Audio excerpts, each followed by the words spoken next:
Assalamualaikum warahmatullahi wabarakatuh. Waalaikumsalam warahmatullahi wabarakatuh. Selamat malam. Malam. Oke. Bagaimana kabar Anda hari ini?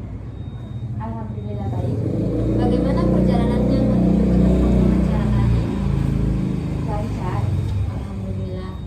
Jadi sebelum kita masuk ke proses wawancara, saya ingin memperkenalkan diri terlebih dahulu. Perkenalkan, nama saya Devi Fagratinisa, mahasiswi psikologi angkatan 2023 Universitas Negeri Makassar.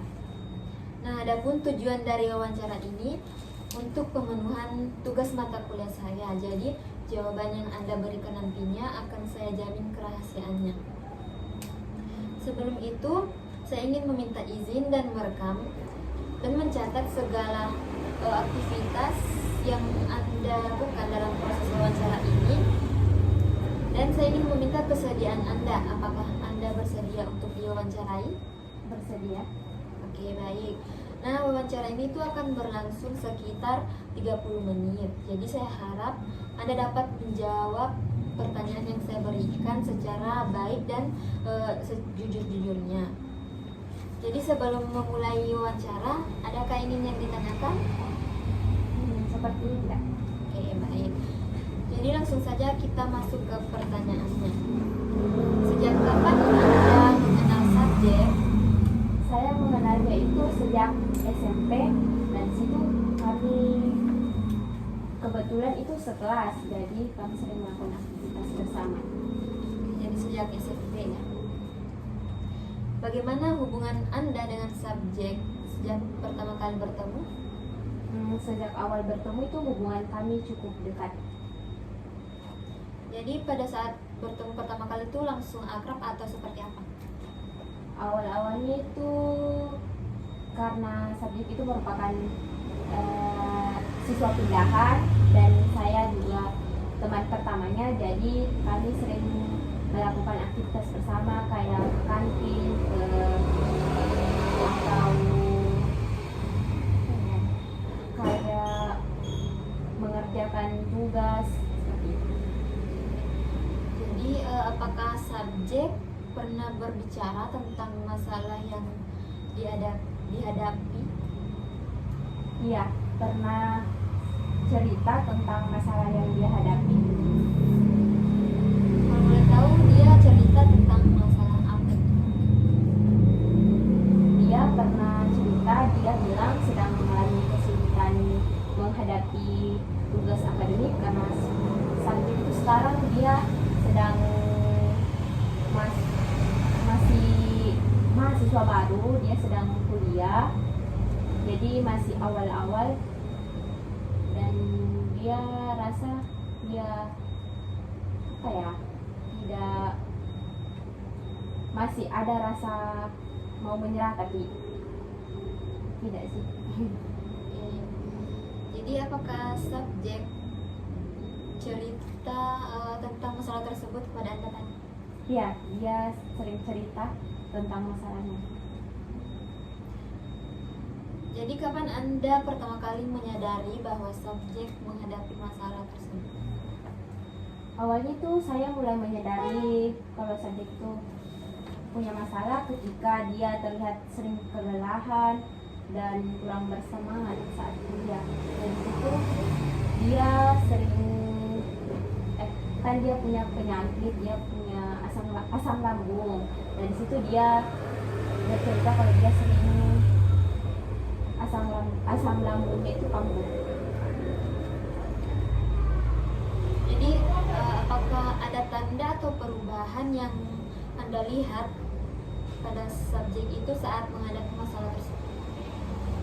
Yang saya lihat itu dia sering kelelahan dan mudah cemas. Nah, selain itu dari perubahan fisiknya dia sering kurang tidur dan sering tidak menjaga pola makannya. Oke. Jadi bagaimana perilaku sehari-hari subjek menurut Anda? Nah, sehari-harinya itu dia biasanya cukup ceria dan aktif. Namun sejak masuk dunia perkuliahan terlihat perubahan terhadap perilakunya, yaitu sering terlihat kurang lelah, kurang bersemangat, dan sering hilang fokus atau sulit berkonsentrasi. Selain itu dia juga biasa mengeluh tentang asam lambungnya yang kambuh, padahal sebelumnya ia cukup sehat. Seperti itu. Jadi apakah ada perubahan yang signifikan dalam rutinitas subjek yang Anda amati? Ya, sekarang dia itu lebih sering begadang dan untuk mengerjakan tugas yang mau diselesaikan seperti itu. Jadi menurut Anda bagaimana subjek menyelesaikan masalah atau keluhan yang dialami? Biasanya subjek itu mencoba menyelesaikan masalah akademiknya itu dengan cara berbagi cerita dengan teman-temannya seperti kami.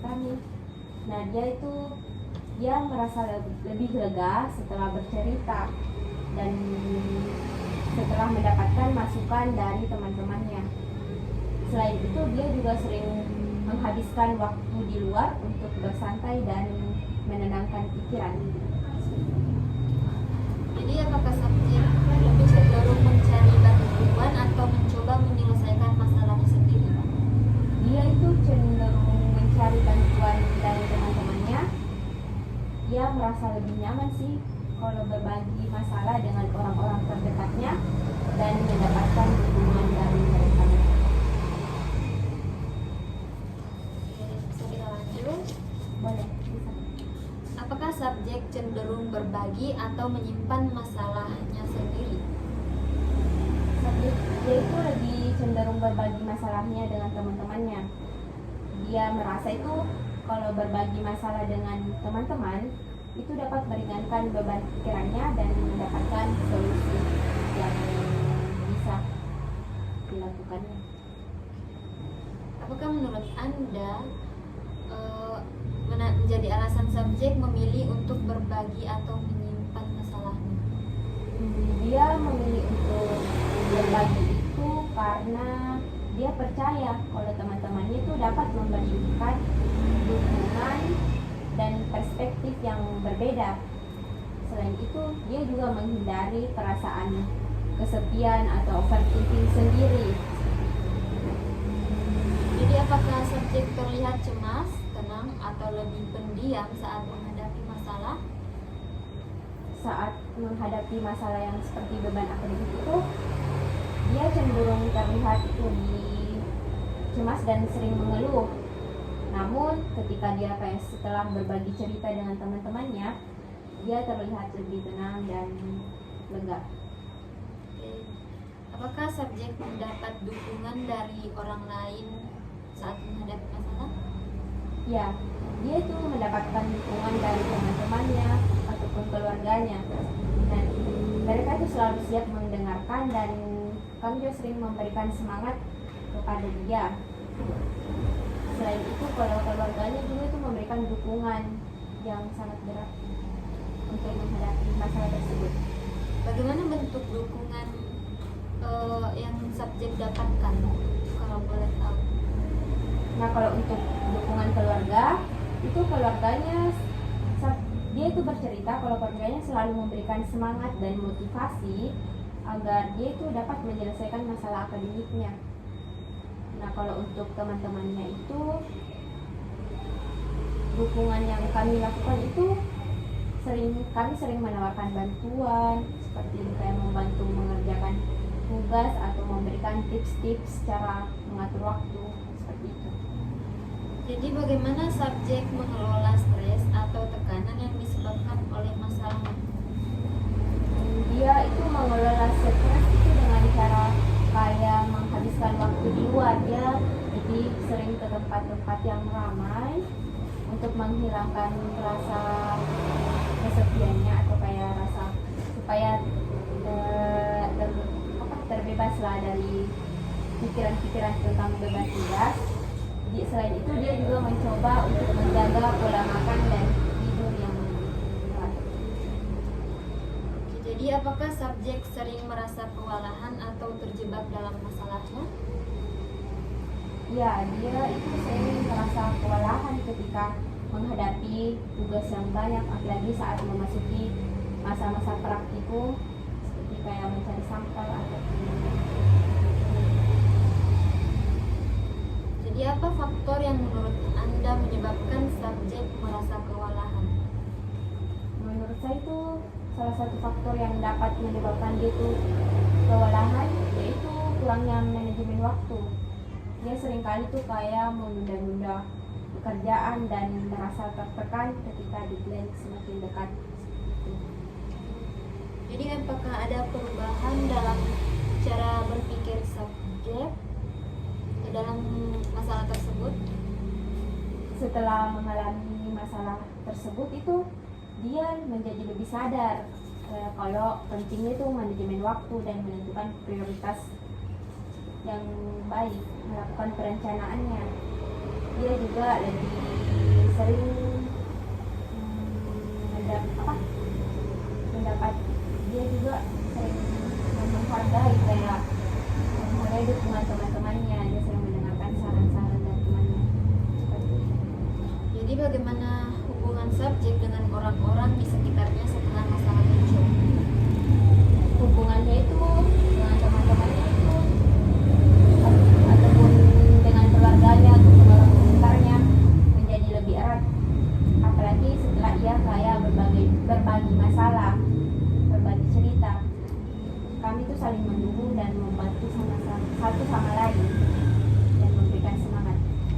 Jadi apakah hubungan subjek dengan keluarga, teman menjadi lebih baik atau lebih tegang setelah masalah tersebut terjadi? Setelah masalah tersebut terjadi tuh awalnya memang dia hubungannya agak tegang karena dia tuh sering dia merasa tertekan dengan beban tugasnya, tapi lama kelamaan dia sering berbagi cerita dengan teman-temannya, keluarganya, jadi sekarang hubungannya jadi lebih baik karena mendapatkan dukungan atau semangat dari orang sekitar. Boleh ceritakan bagaimana subjek menceritakan masalah tersebut kepada Anda? Cara subjek itu menceritakan itu biasanya dia cerita masalahnya itu ketika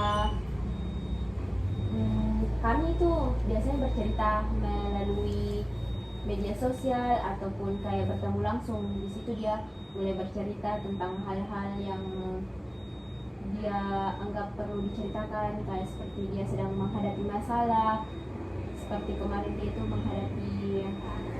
dia stres dan sampai melakukan hal-hal yang tertentu. Di situ dia cerita kalau dia sedang stres menghadapi, karena dia kan gap ya, dan di situ dia pada saat orang-orang teman-temannya yang lain kuliah, dia di rumah, jadi mungkin dia merasa tertekan atau seperti apa, jadi dia cerita. Jadi seberapa sering Anda bertemu dengan subjek? Cukup sering sih dia, tapi kami sering ceritanya itu melalui sosial media sih. Jadi lebih aktif di sosial media? Iya. Oke. Jadi semua pertanyaan sudah saya ajukan. Terima kasih atas kesediaannya.